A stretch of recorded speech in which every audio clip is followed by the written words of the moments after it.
Hello, everybody, and welcome to Madden and Benz Unfiltered. Tim Benz, Mark Madden with you after a loss to the Los Angeles Chargers last night on Sunday Night Football. We are brought to you by Mike's Beer Bar on the North Shore. Go to Mike's Monday Night Football Flight Night. It's a good game tonight, Philadelphia and Green Bay. Get yourself a sample of all their beers in a flight. Get yourself a steak and a stone and watch Eagles and Packers. Mike's Beer Bar across from PNC Park on the North Shore at the base of the Clemente Bridge. Meet me at Mike's, and you might need a few to get over last night's game between the Chargers and the Steelers. I wouldn't blame you if you did. At least forget about that offensive performance first and foremost. Mark, at the time that you and I are speaking now, as opposed to last night, maybe you've had a chance to hear Mike Tomlin's comments. I heard them once quickly going through the postgame before we did our podcast, which is up online at Trib Live. And boy, he got defensive about some stuff, and I think the reason he got defensive is because some questions were very pointed and needed to be asked about that offensive performance against the Chargers. I think the reason he got defensive is because he knows it's the same old story. Meet the new blah, same as the old blah. Don't get fooled again. It's just not a very good football team. And I know the narrative is that the defense played good and the offense let the Steelers down, but that's what bad teams do, Tim. They find a way to lose. So I just think Tomlin knows. I think the players know. I think Aaron Rodgers knows, although that was an uncharacteristic New York Jets level of bumbling for him since he became a Steeler last night. They know they're not going anywhere. I knew from the beginning they're not going anywhere. But they'll beat Cincinnati next week, and we'll dig up the fool's gold all over again.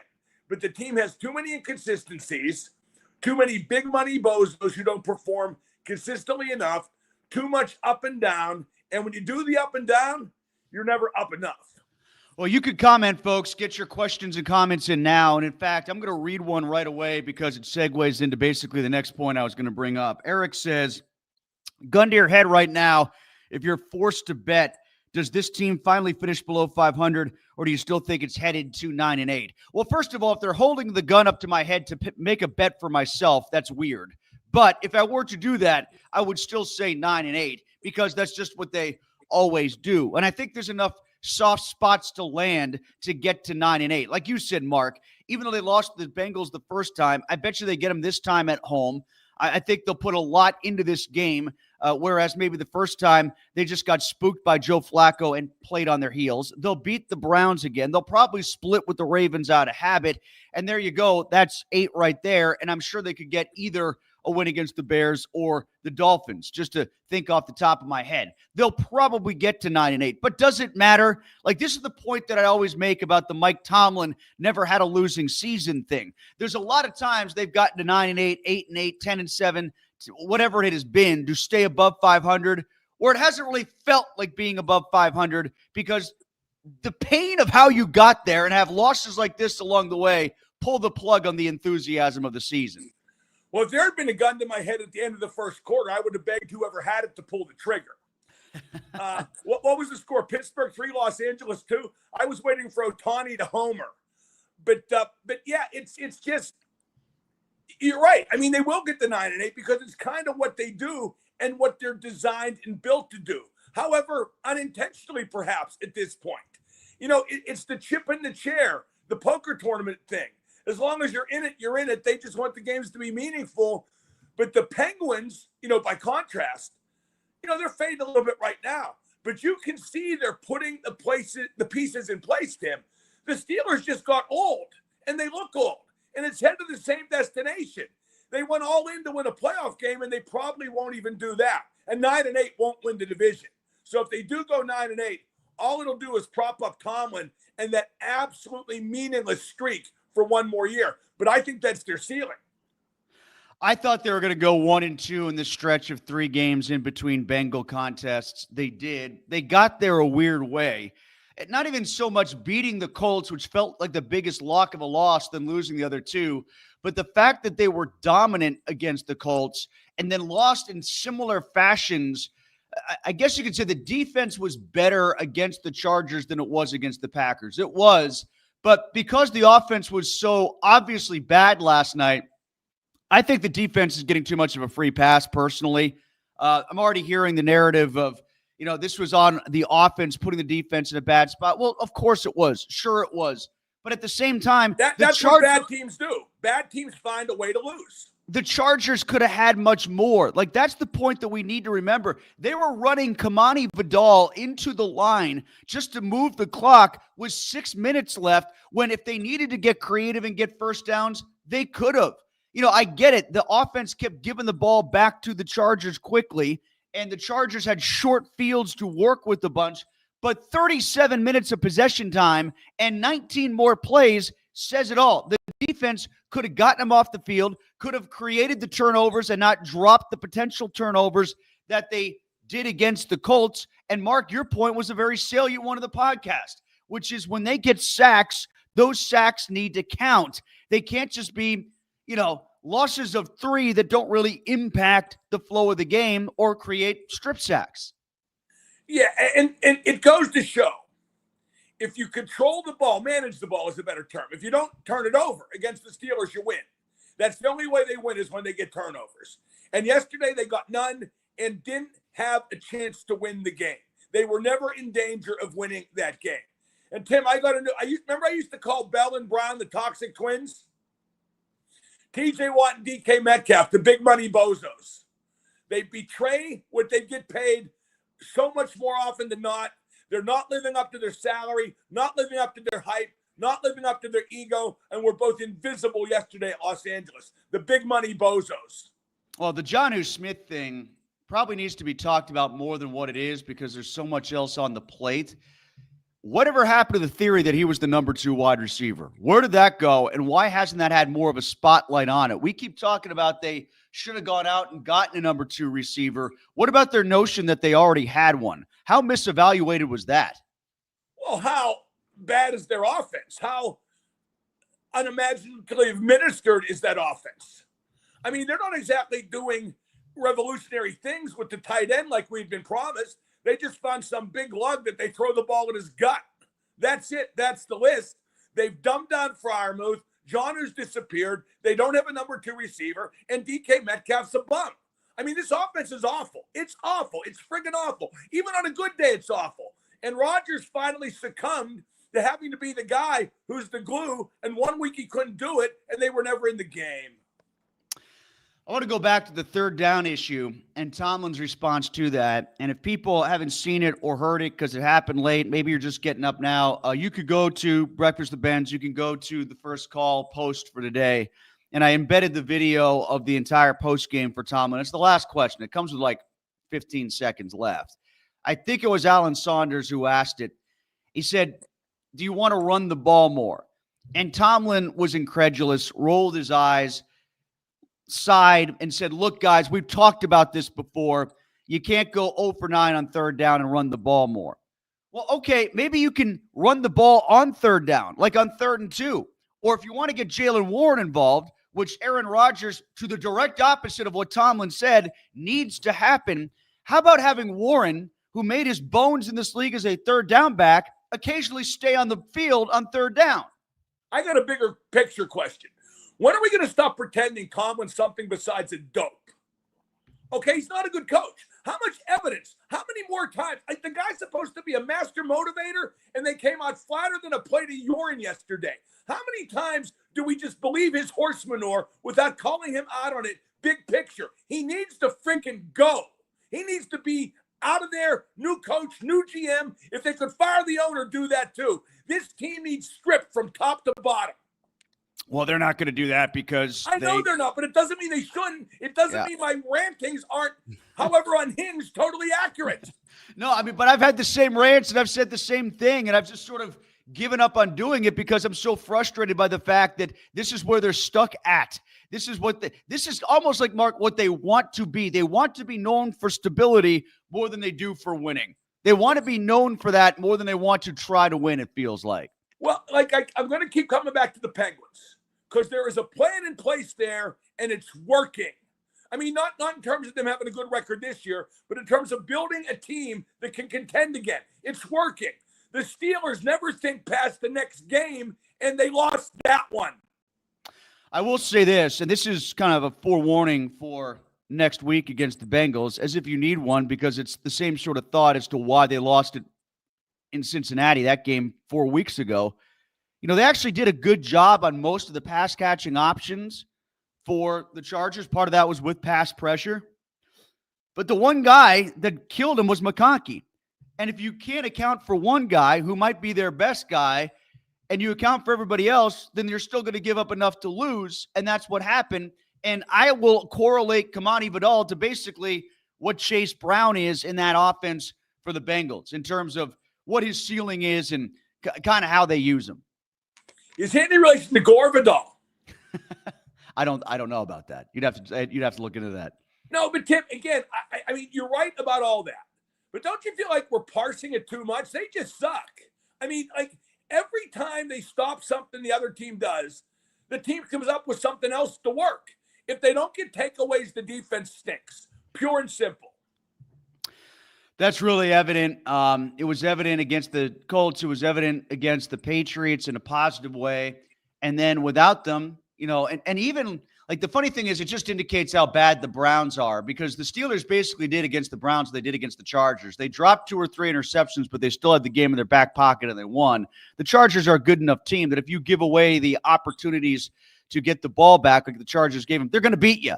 And they beat the Steelers soundly, I thought. Whatever the final score was, I thought that was even more in favor of the Chargers than what the final score indicated. The Steelers got a garbage time touchdown, and the Chargers offense just got going a little late.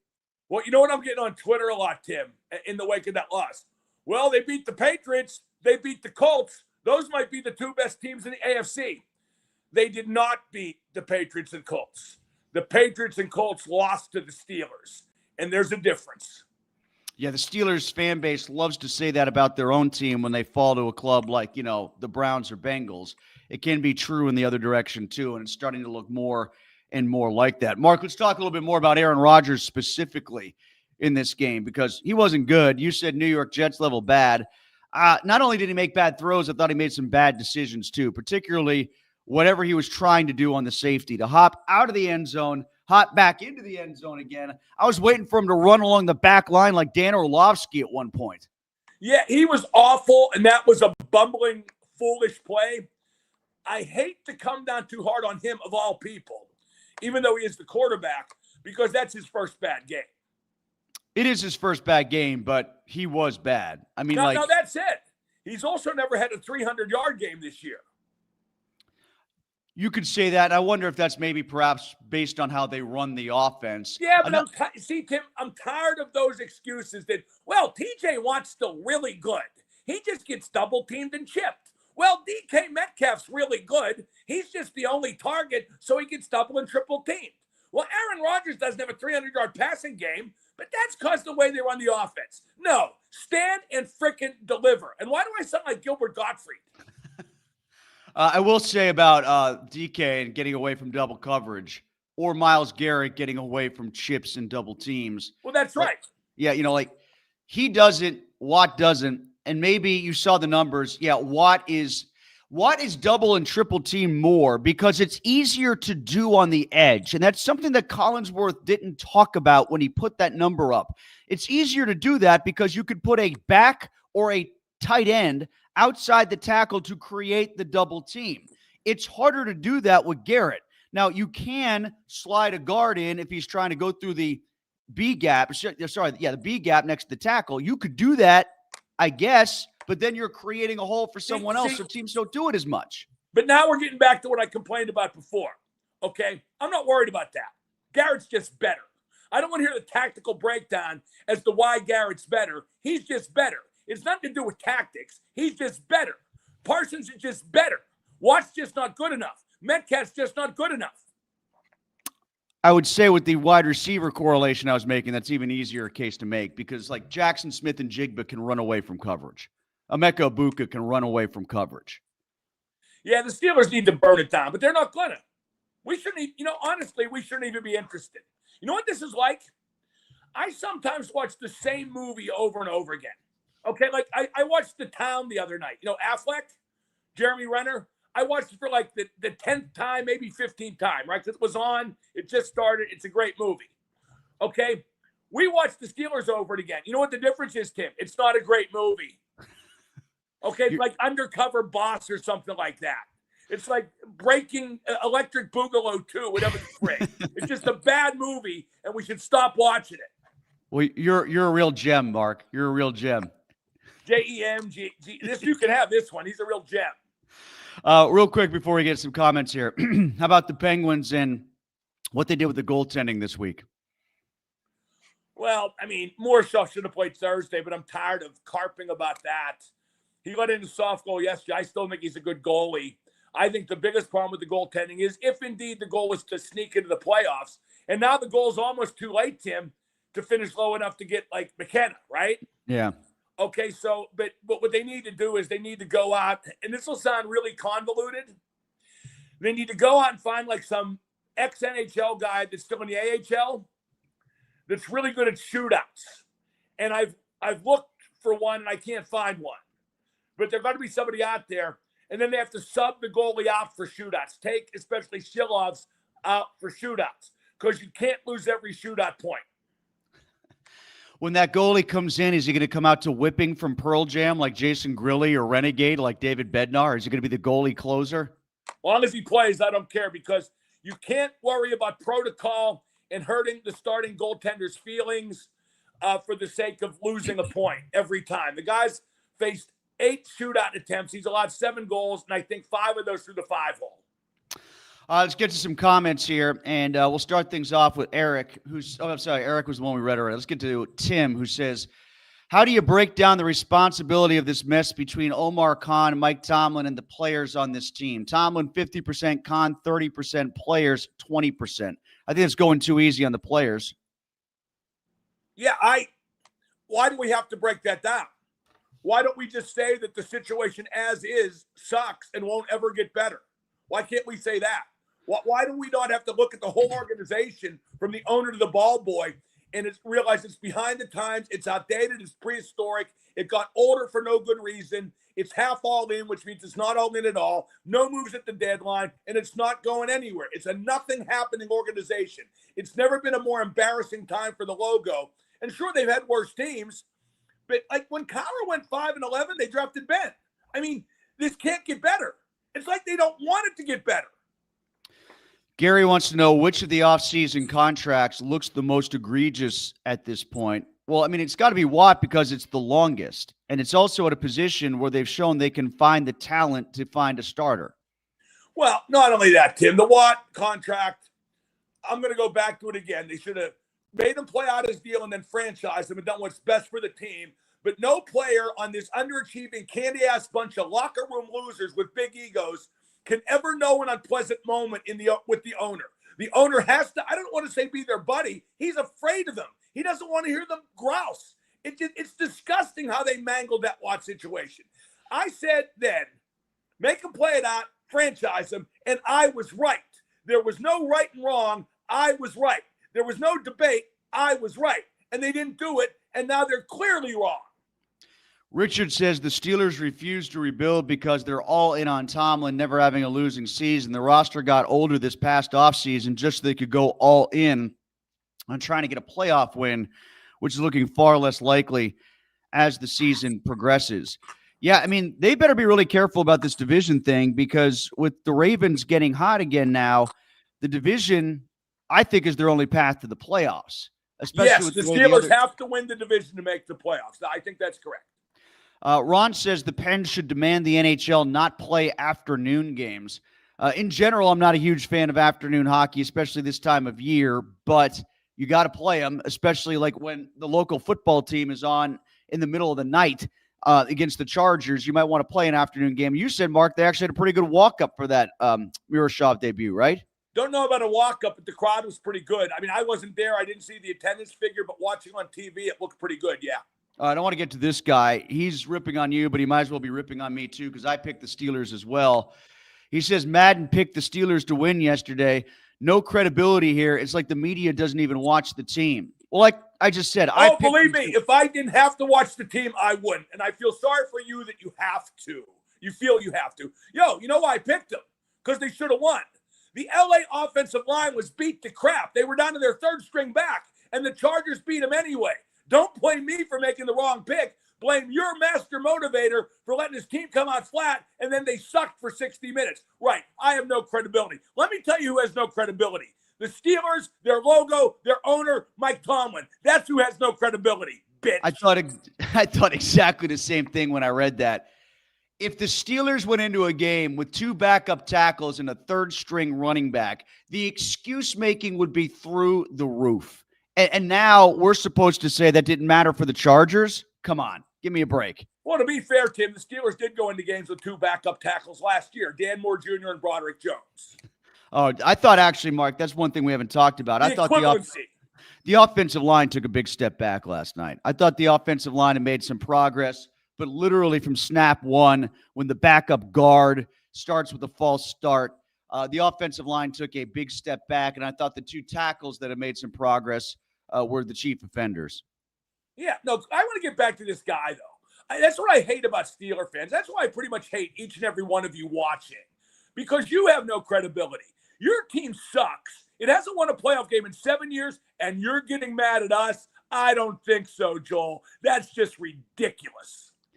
Calvin says the defense held off a high-powered offense with a great QB as long as they could. Tomlin lost one of his signature low-scoring games. This L is on Tomlin, Rodgers, and the offense is weak. You're letting the defense off too easy. I'm sorry. If your whole basis for existence is getting turnovers and you have 2 in your hands that you drop that lead to 5 points directly, then that's on the defense too. And if you can't stop the third-string running back with the 2 fourth-string tackles, then that's on the defense. Yeah, but that just shows what marks those ninnies out there are. Defense, steel curtain. They won't ever acknowledge that the defense sucks. This one, I think we just lost Mark there. I don't think he was taken out by the Steelers. I think his internet just went out. This one comes from Justin. Only the Steelers stooge media thought 4-1 was a big enough gap. Everyone else knew the Ravens would catch them, and it won't take much longer. The betting market certainly suggested that. The betting market said that the Ravens were still the favorites, even when the Steelers looked like they were firmly in control. We got Mark back. Mark, this guy's talking about the 4-1 record and the lead that the Steelers have, that they're pissing away to the Ravens now. We always thought it was a threat. Vegas was basically baiting money, and it came in heavy on the Ravens, and now it looks like those people might pay out. Yeah, part of that's to do with the credibility of, well, no, that I was going the wrong direction. Like, yeah, you're right. I mean, you would think, no, you're right. They were trying to bait Steelers fans into betting on better odds when they knew the Ravens were going to win the division. Right. Right. That's what I'm saying. And then those that bet on the Ravens, as minus money, are still going to make a profit. Like it's not going to pay out like the plus money that Steelers would have, but it all comes down to now likely those 2 head-to-head games against Baltimore. And based on what I saw last year, forget about this whole Lamar Jackson hex. That thing evaporated. I think the Steelers would be lucky to get away with a split this year. But when do they just get better? I keep coming back to the big picture. When do things not feel old and outdated? When do they keep the right guys and get rid of the wrong guys? When do things change? When do we acknowledge that Tomlin and Khan's always been in over his head. He's a cap guy. He's a bean counter. He's not a football guy. Tomlin hasn't won a playoff game in 7 years. His team's come out flat, even though he's the master motivator. When do we just rip this organization to shreds and demand they start over? And you said it before, Tim. You know why? Because we know they won't. Let's get to one. I don't even know what the name on this one is. This team is going nowhere until Art the Second and Tomlin are gone, and they don't give a crap. Art the Second's not going anywhere, you nitwit. They don't give a crap about the product they're putting out there. I'm the nitwit. Tomlin's not going anywhere. This one comes from Dave, who says there's no rhyme or reason for the Steelers team. No one to get excited about. They'll lose next week, too. The no one to get excited about. Is there a Pro Bowler on this team, Mark, anywhere? I don't think there is there? Well, maybe Watt lifetime achievement based on his couple good games.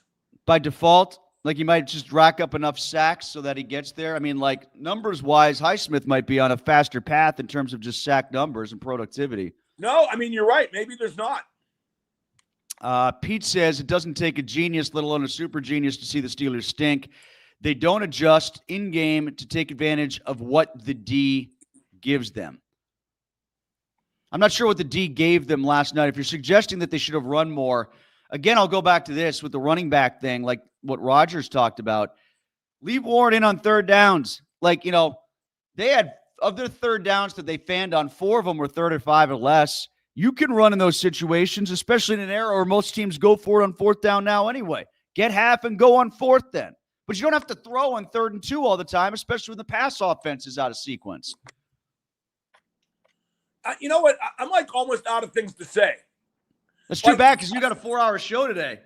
I know, but I mean, you know what I mean. I feel like we're rehashing the same crap and analyzing and proselytizing and scrutinizing and strategizing, and it all leads to Palookaville.